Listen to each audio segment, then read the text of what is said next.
6월 5일 목요일 말씀으로 시작하는 아침입니다. 기도하시겠습니다.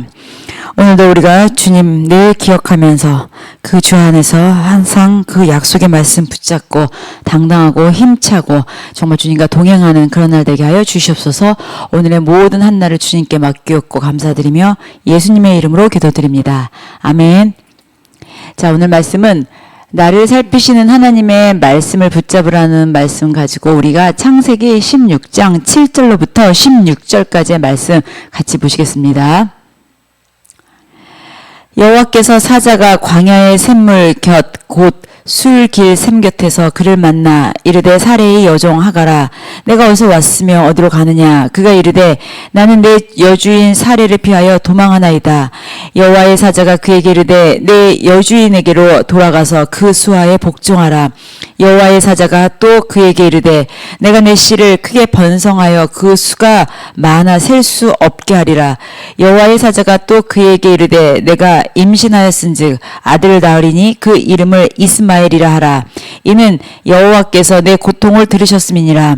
그가 사람 중에 들나귀같이 되리니 그의 손이 모든 사람을 치겠고 모든 사람의 손이 그를 칠지며 그가 모든 형제와 대항해서 살리라 하니라. 하갈이 자기에게 이르신 여호와의 이름을 나를 살피시는 하나님이라 하였으니 이는 내가 여호와께 어떻게 여기서 나를 살피시는 하나님을 배웠는고 함이라. 그러므로 그 샘을 브엘라헤로이라 불렀으며 그것은 가데스와 베레 사이에 있더라. 하갈이 아브라함의 아들을 낳음에 아브라함이 하갈이 낳은 그 아들을 이름하여 이스마엘이라 하였더라. 하갈이 아브라함에게 이스마엘을 낳았을 때에 아브라함이 86세였더라. 아멘. 오늘 제목은 나를 살피시는 하나님의 말씀을 붙잡으라입니다. 자, 이제 그 하갈이 너무 사례 때문에 힘이 들었습니다. 너무 힘이 들어가지고 그 여종을 피해서 이렇게 와서 여기서 이제 여호와의 사자를 만납니다. 근데 이제 보통 우리가 여호와의 사자 하면은 천사를 많이 지칭하잖아요.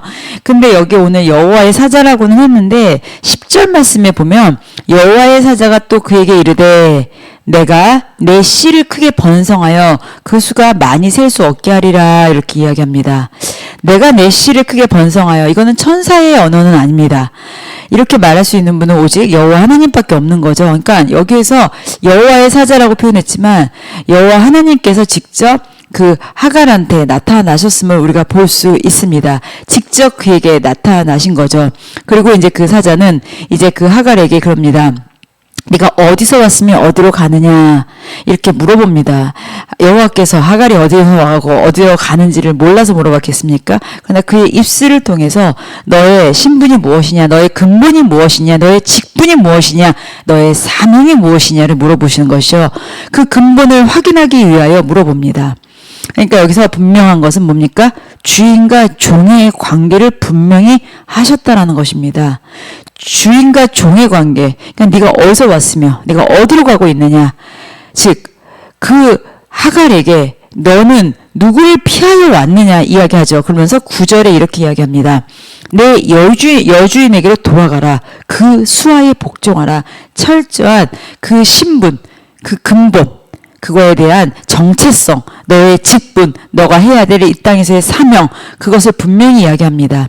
여러분, 종과 주인의 관계는 어떻습니까? 종은 주인의 말씀에 순종하는 관계입니다. 그러나 이 종이 주인의 말씀에 순종하지 않을 때 이 관계는 어그러지는 것이 아니라 그냥 완전히 브로큰하고 깨지는 것입니다. 바벨탑 사건에서 우리가 어땠습니까? 피조물이 조물주가 있는 곳까지 닿기 위하여 우리가 하나님처럼 이름을 내고자 피조물이 창조주의 포지션과 창조주의 자리를 넘봤었다는 것이죠. 죄가 왜 들어옵니까? 아담과 하와한테 너네가 이것을 먹는 순간 어떻게 된다고요? 하나님처럼 된다고 그랬습니다. 그래서 우리가 내가 지금 어떤 내가 사명이고 내가 어떤 직분이고 내가 어떤 근본이고 나의 피조물의 그 위치를 분명히 알아야 되는 것입니다.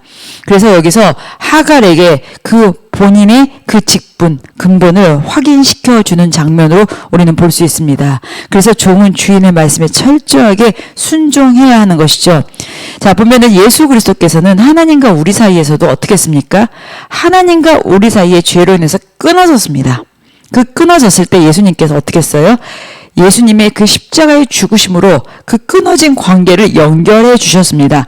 그래서 우리가 그 십자가에서 죽으신 예수 그리스도의 그 공로, 그 예수님 아니고서는 우리가 하나님 앞에 나아갈 길이 없습니다. 예수님을 통해서만 나갈 수 있는 것이라는 거죠. 우리가 철저한 그 회복 속에서 우리는 자녀의 신분을 확실히 알아야 됩니다.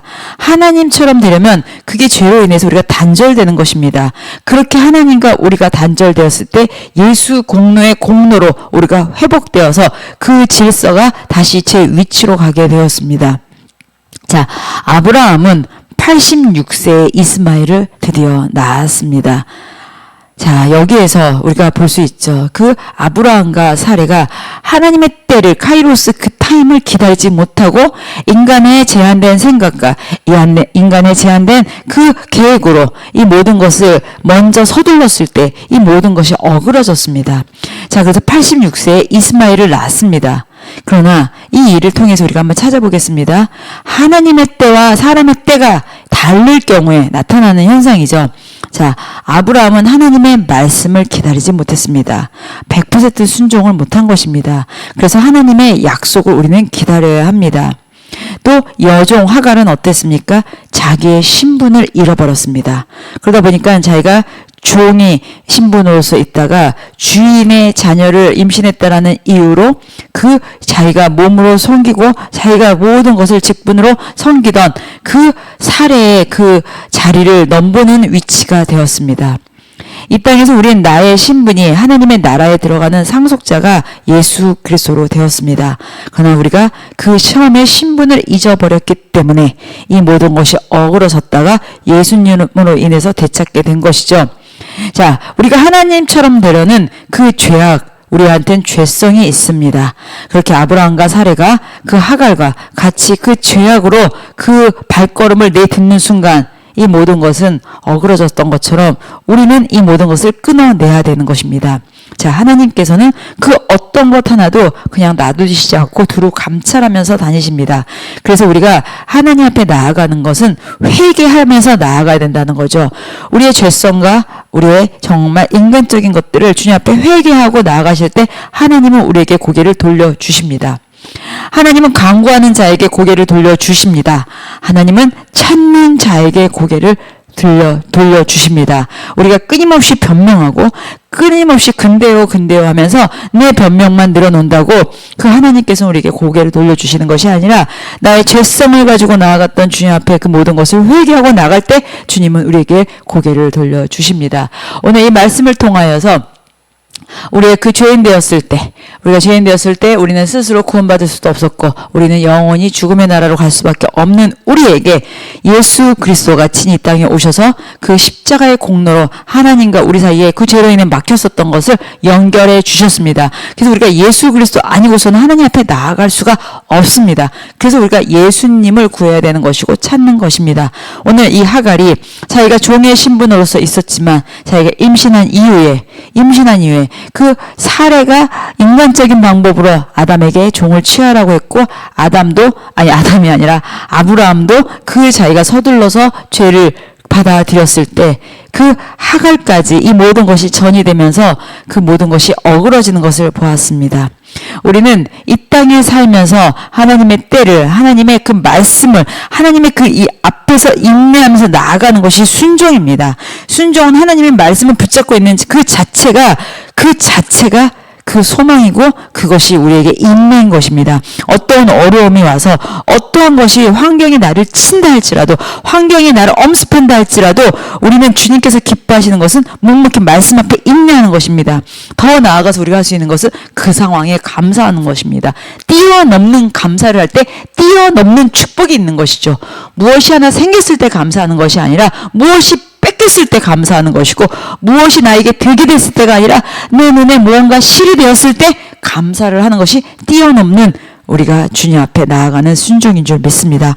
오늘도 하나님의 말씀 앞에서 정말 주님 의지하고 나가시는 것, 그것이 인내임을 믿고 우리가 소망 되시는 주님을 붙잡고 나가시기를 예수님의 이름으로 축복합니다. 기도하시겠습니다. 만군의 여호와 하나님 감사합니다. 오늘도 주 안에서 승리하고 주 안에서 주님의 말씀 붙잡고 나갈 때 그것이 인내이고 순종이라 하였사오니 내가 오늘도 주님 앞에 인내하며 순종하며 나가겠습니다. 감사드리며 예수님의 이름으로 기도드립니다. 아멘.